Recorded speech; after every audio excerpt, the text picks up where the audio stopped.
The different battle mechs you can pilot all behave a little differently. You've got your fast, light scout mechs like the Jenner.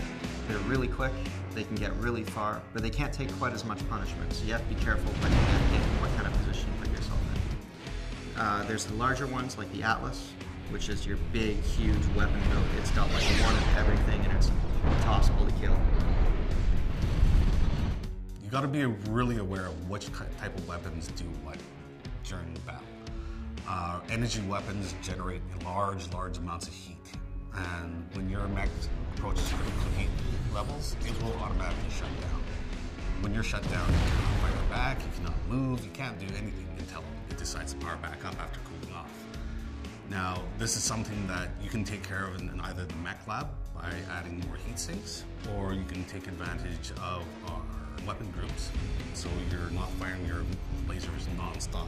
You can actually assign lasers to different weapon groups, so you can select when they fire, how often they fire, so you can continue a high level of damage per second without having to worry about overheating.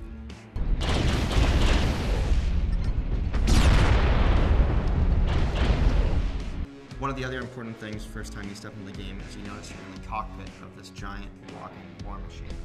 You've got your cockpit readouts on the panels, you've got your HUD showing you extra information, and you move the mech, not yourself. So one of the primary controls for your battle mech is your throttle. This sets how fast your battle mech is trying to move. In most first-person shooters, your W and S keys will make you move forward and back. But in MechWarrior, your W and S keys on a keyboard will increase or decrease your throttle. Your throttle, when set to a certain point, causes you to move at a certain speed. So in piloting a battle mech, you can't stop right away. Your mech has momentum and speed and throttle. What you can do is you can zero your throttle immediately to start slowing yourself down and then go into reverse from there. Turning your battle mech is also a little different. Your look does not control what direction you move. Instead, you use on a keyboard the A and D keys to turn your mech left and right.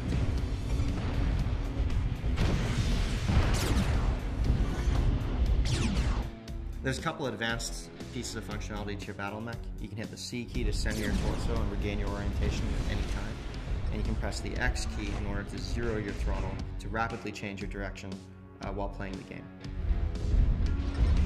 So the biggest difference from a traditional shooter is that your upper body and your lower body move separately. So you don't always move in the direction that you're looking.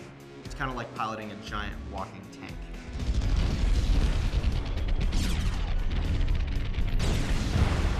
The one thing we're doing differently with MechWarrior Online that hasn't been done in any other MechWarrior games is the dual reticle aiming system.